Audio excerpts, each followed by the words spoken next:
ভাবি কয় বোন ঘটনাটা কিন্তু আমি জানি, এবার বুঝছে না আর কি, এবার নতুন আমারে কইছিল ভাবি কয় কুদুর মূর্খা ফলো আরেন্দা দিয়েন। তা আমি আবার কইছি তোরা মূর্খা পাইবি কো, আমরা পোলাইনে মিললা কুদ্দুর একটা জোলা বাত্তি পিকনিকের আয়োজন কইরাম, ঘটনাটা কিন্তু এইটা।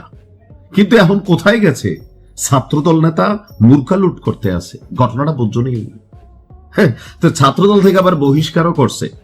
ঘটনাটা আসলে কি, এটা নিয়ে তো একটু ঝোল আছে যে মুরগি লুট, এখন এটা কি কোনো ফার্মকে লুট করা নাকি আমরাও ছোটবেলায় পাশের বাড়ির দাদি নানি ভাবি জেঠিদের যে মুরগির খোয়ার টোয়ার থাকতো, তো রাত্রেবেলা পোলাপাইন মিল্লা ধরেন কারোর খোয়ার থেকে মুরগি টুরগি নিয়ে খিচুড়ি জোলাবাত্তি হইতো।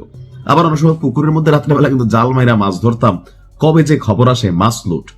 আমার মনে হয় ঘটনাটা সম্ভবত এরকম, কিন্তু যেহেতু বিএনপি এখন ক্ষমতায়, এখন বাবা করবি তো করবি, বড় কিছু লুট কর, মূর্খা লুট করতে গেছিস কেন? বাটে পড়ে গেছে পোলাপাইন মানুষ। আমার ধারণা ঘটনাটা হচ্ছে আমার দেশ পত্রিকা, যদিও এটা একটু এনটি বিএনপি পত্রিকা, তো এখানে লিখছে মুরগি লুটের অভিযোগ, বহিষ্কার ছাত্রদল নেতা। প্রতিবেদনটি বলছে হবিগঞ্জের চুনারুঘাট উপজেলার উসমানপুর গ্রামে প্রাণ আরএফএল গ্রুপের, তার মানে বড় ঘটনাই ঘটাইছে ভাবিয়ে, হ্যাঁ মানে ভাবির থেকে তথ্য নিয়ে নিউজ করলে এটা হয় আর কি, পরে আসল তথ্য আসে। তো আসল তথ্য হচ্ছে কি, প্রাণ আরএফএল গ্রুপের হবিগঞ্জ অ্যাগ্রো লিমিটেডের মুরগি লুটের অভিযোগে এক ছাত্রদল নেতাকে বহিষ্কার করা হয়েছে। বহিষ্কৃত ফারহান, তার ডাকনাম হচ্ছে Shakil, Gazipur high school and college ছাত্রদলের সভাপতি। বড় ঘটনায় ঘটাতে চাইছিল। যাই হোক, তো রোববার রাতে জেলা ছাত্রদলের সাধারণ সম্পাদক জিল্লুর রহমান তিনি বলছেন যে মুরগা লুটের মাফ নাই, এইরকম আকাম কুকাম করে ছাত্রদলের বদনাম করতে চাইলে তোমাদেরকে বহিষ্কার করা হবে। লেট করে নাই, স্বাক্ষরিত প্রেস বিজ্ঞপ্তিতে তাকে বহিষ্কার করে দেওয়া হয়।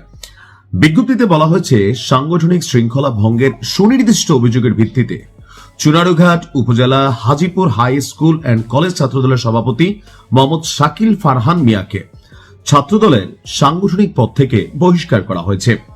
এ বিষয়ে জেলা ছাত্রদলের সভাপতি যিনি আছেন শাহ রাজীব আহমেদ এবং সাধারণ সম্পাদক যিনি আছেন জিল্লুর রহমান যৌথভাবে এই সিদ্ধান্ত নিয়েছে। পাশাপাশি সংগঠনে সকল পর্যায়ের নেতাকর্মীদের শৃঙ্খলা মেনে চলার আহ্বান জানানো হয়েছে।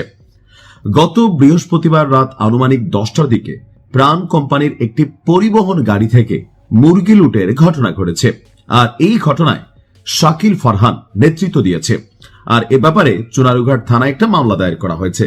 ওই আমরা যেমন পাশের বাড়ির চাচি জেঠি এগুলার থেকে একসময় চুরি করে লুট করে খাইছি, তো এগুলো তার মামলা টামলা হয় নাই।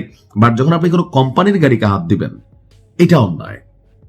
এখন এটা কি বুঝা করছে নাকি না বুঝা করছে, কারণ মুরগি তো এখন হইতে পারে ধরেন বড় আকারের চালান যদি মারে তাহলে হচ্ছে অবশ্যই লুটপাট করছে, আর যদি জোলাবাত্তি খেলার জন্য নিয়ে থাকে 2-4-5টা সেটা হয়তো আরেক রকম। তবে যেহেতু এটা একটা কোম্পানি, আর সো এখানে আপনার এটা উচিত না। ছাত্রদলের নেতাকর্মীদের বলি, জনৈক বদরুল খাদিজাকে ভালোবাসত, মনোযোগ দিয়ে শুনেন কিন্তু, আমার নিউজ যারা শুনেন এই উদাহরণটা বারবার দেই।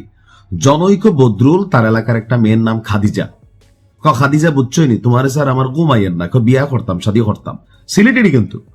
তো বদরুলের প্রেমে খাদিজা বলতেছে না শয়তান তুই আমার দেহ পাবি কিন্তু মন পাবি না, বদরুলকে একটা হইলেই চলে। এইটা বলে বদরুল যাইয়া খাদিজার পিছনে ঘুরে ঘুরে যখন পাইছে না, চাপাতি দিয়া খাদিজারে কয়েকটা আদর করে দিছে।